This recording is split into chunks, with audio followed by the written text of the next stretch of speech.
তো hello guys, চলে এসেছি একটা নতুন ভিডিও নিয়ে। এটা কিন্তু আজকের ভিডিও না, এটা হচ্ছে রবিবারের ভিডিও। এটা কি দেখেছি বলো তো? এটা হচ্ছে বেজি। তোমরা নিশ্চয়ই বুঝতেই পারছো। আর এইটা আমি খেতে উঠে হট করে দেখছি আমাদের বাড়ির পাশে যাদের বাড়ি তাদের ওখানে দেখছি মানে চালে বসে আছে বেজিটা। আমাকে দেখে আবারও ভয়তে পালিয়ে গেল দৌড়ে দৌড়ে। সেই ক্লিপটাও আমি নিয়েছি, তোমার ভিডিওটা দেখতে থাকো।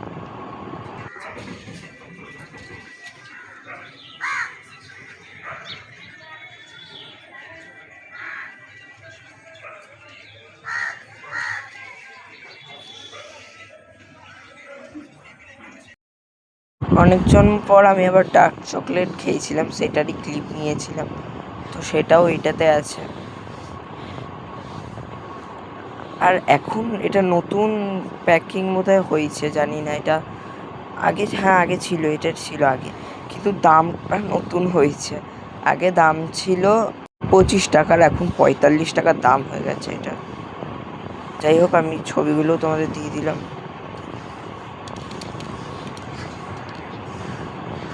এই যে আর একটা কথা হচ্ছে, আমার ধান গাছ থেকে আমি ধানগুলো পেরেছি, আর ধানগুলো এরমভাবে হাত দিয়ে মানে গোল গোল করে পাকালেই দেখছিলাম ধানগুলো বেরিয়ে যাচ্ছে। এরকম এরকম মানে একটু ঝাড়ালেই মানে পড়ে যাচ্ছিলো ধানগুলো।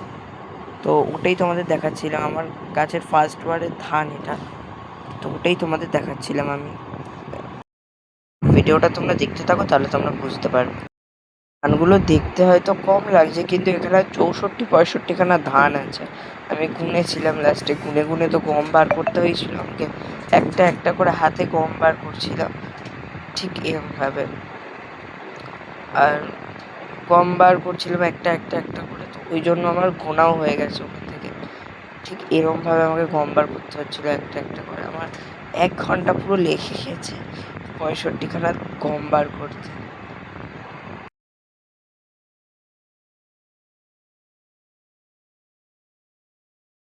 এখানে কিন্তু আমার গমটা বেরিয়ে গেছে, সেটাই আমি তোমাদের দেখাচ্ছি। এই যে দেখো, এখানে আমার গমটা বেরিয়ে গেছে।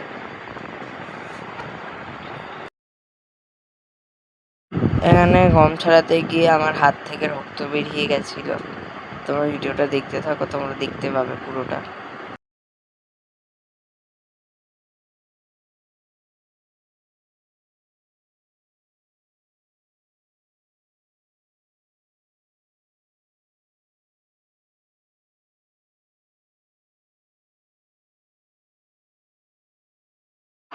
যেই সামনেটা দিয়ে ধানের শীষটা ছাড়াচ্ছিলাম, ওটা একটু হাতে ফুটে যাওয়ার জন্য আমার হাত থেকে রক্তটা বেরিয়ে গেছিলো।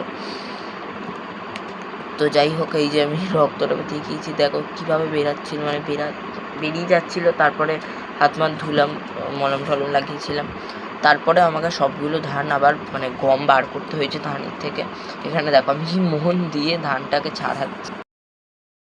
এখানে তোমাদের ভিডিওটা স্পিডে আসছে বলে তোমরা বুঝতে পারছো না যে কতটা টাইম লেগেছিল আসলে একটা ধান ছাড়াতে।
এখানে আমার অনেকগুলোই গম বার করা হয়ে গেছে, আর কয়েকটা মাত্র ধান পড়ে ছাড়াতে হবে ওগুলো।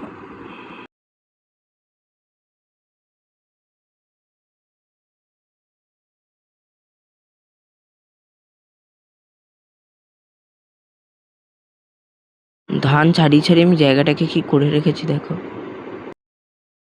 তো এই যে এখানে আমার ধান ছাড়ানো হয়ে গেছে, এটা আমি পরে ভিজিয়ে রেখেছি।